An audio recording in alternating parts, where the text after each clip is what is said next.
This is what the fishermen of Taiji in Japan don't want you to see. One of the world's most intelligent animals gasping for life as its hunters watch on. For more than 2 minutes, this dolphin struggles to stay afloat. Finally, distressed and exhausted, it can take no more. It gives one last thrash of its tail before its captors drag it away to be slaughtered.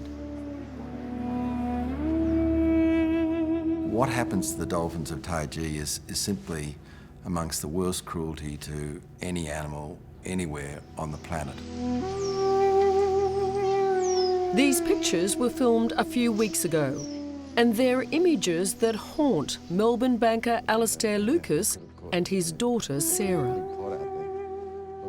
I didn't expect to be standing in front of a cove on the coast of Japan crying my eyes out, but it just hits you in the guts when you see such cruelty. Unless you see it, I don't think you can quite experience that emotion. So tormented by what they've seen, Alistair and Sarah have set up Australia for Dolphins, a charity with just one aim: to stop the hunt by taking the fishermen to court. We believe we can demonstrate to the authorities and to the dolphin hunters that under Japanese law, what happens is illegal.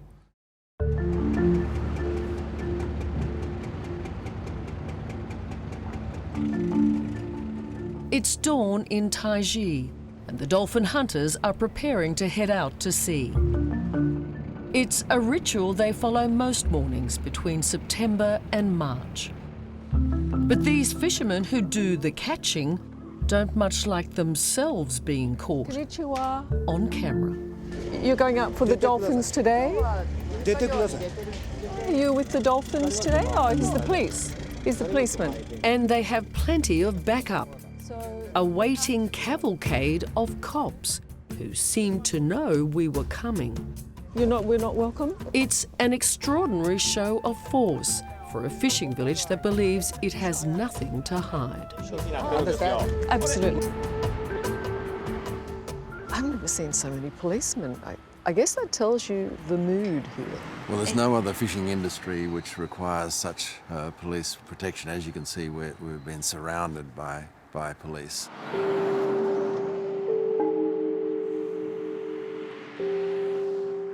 Taiji is full of contradictions. In the summer, families come to the cove and swim and play with the dolphins. Yet, in the cooler months, when the dolphin hunt is on, just around that corner, this place becomes a slaughterhouse. It's truly hard to comprehend. It is a dolphin town with this awful secret, becoming less secret, but this awful secret that every morning the wonderful creatures that they celebrate are slaughtered. The big ship out there, with so many people on board, they've obviously got a specific task, huh? And this is where it all begins. The southeast coast of Japan, with its deep waters and cool currents, is a marine highway for migrating mammals. For the Taiji fishermen, it's the perfect hunting ground. So they fan out across the horizon and they can stay out there for hours. If they catch some dolphins, they form a formation which is like a semicircle like this, and then it's quite clear that then they start heading at high speed. Sorry for disturbing you. But as the dolphins are being hunted, it seems so too are we.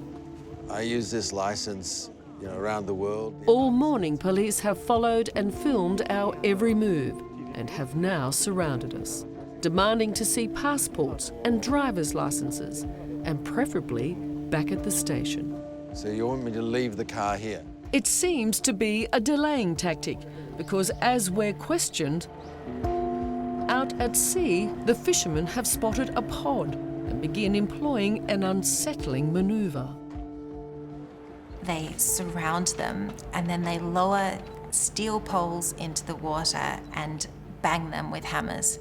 And this creates an underwater wall of sound, which is terrifying for the dolphins. So they flee. They try and run away from this wall, but the boats close in on them and chase them into this narrow, shallow cove. So determined are authorities to prevent us seeing what goes on in the cove, they even tried to ground our drone.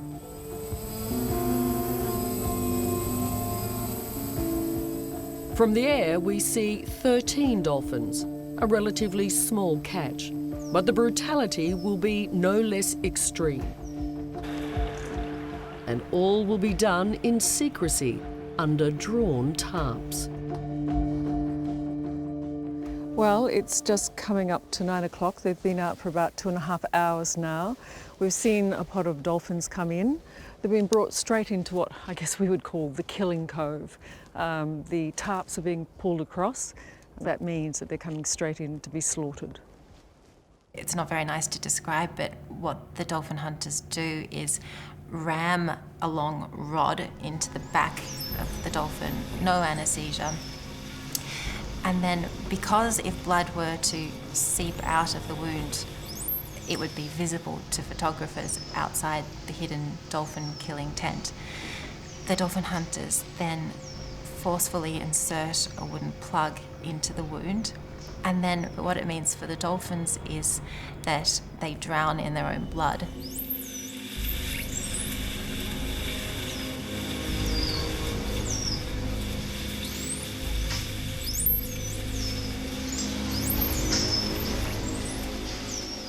Do you believe dolphins feel pain? Perhaps so, yeah. Do you believe, then, it can suffer cruelty? That's why we discussing shortening the time to death. So they so do. That There is such a thing as cruelty. Any killing of any animal involve cruelties, right? So we must instantaneously kill any animals, including a dolphin. That's what we are doing. Masayuki Komistu is the former senior official of Japan's fisheries agency.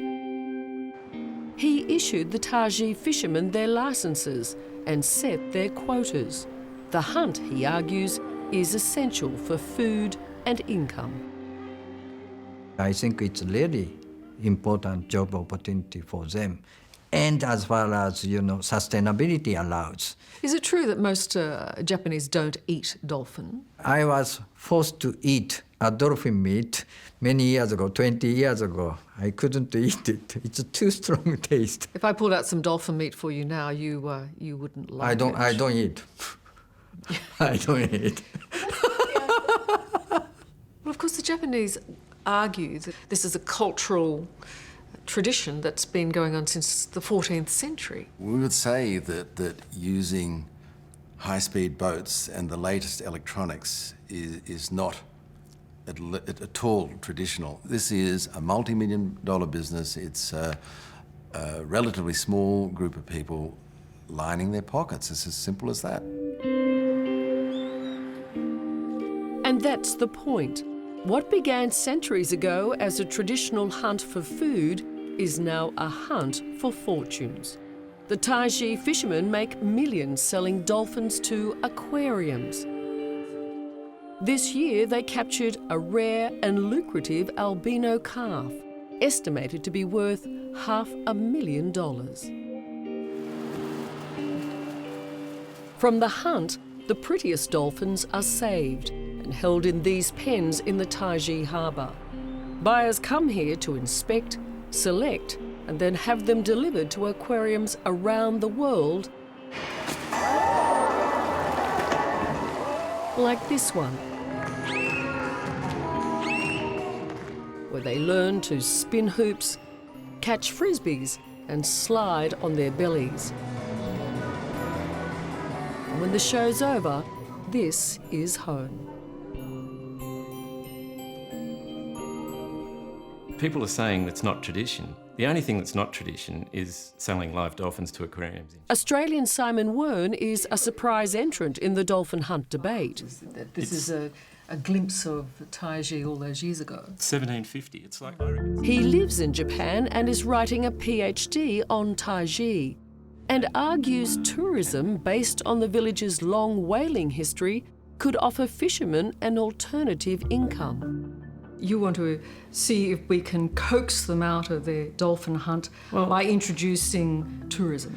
Liz, I really back off on see if we can coax them out, because I really think we'd come with a kind of superior Western attitude, and it's happened over time. You're the one suggesting this. Are you coming with a superior Western attitude? No, I'm hoping that respectfully they like what I'm saying. But it's not just what Simon says, it's what he does that makes him a curious figure in Taiji. Simon maintains he's no fan of the dolphin hunt, but it seems he's also no fan of Alistair and Sarah. You know the local police officer, Zuckerin. Did you alert him to Alistair and Sarah coming to Taiji? To them coming? No, he alerted me to the fact that they had come. Did you pre-warn him that they were coming? I told them there was a new group in Australia. I mean, do you think I'm working with the police? The police are actually, I think... It looks that way. Well, what? So what? It just seems a very, very divisive and unnecessary thing for you to do. Or are you currying favour with the local police or the authorities there by doing that? No, I make not a scrap of difference telling them what I've seen or what I've heard. I mean, they're not dangerous. Alistair and Sarah are not dangerous. You know, they're just people with feelings.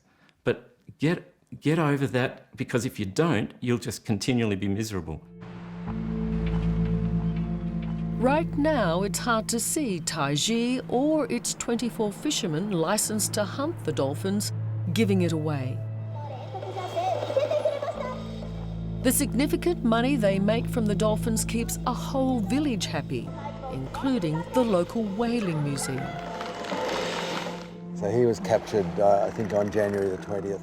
It's where we found this year's prized catch. It's just heartbreaking.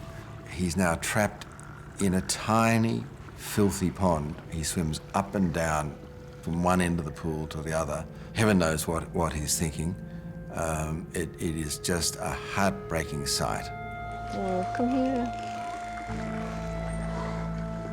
There is an albino dolphin calf that was collected in the hunt. Yeah.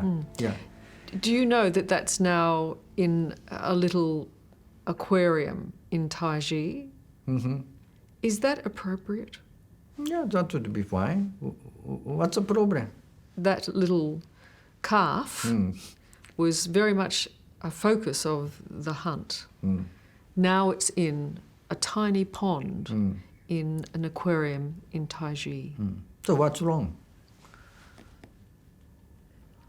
What's wrong? What's wrong?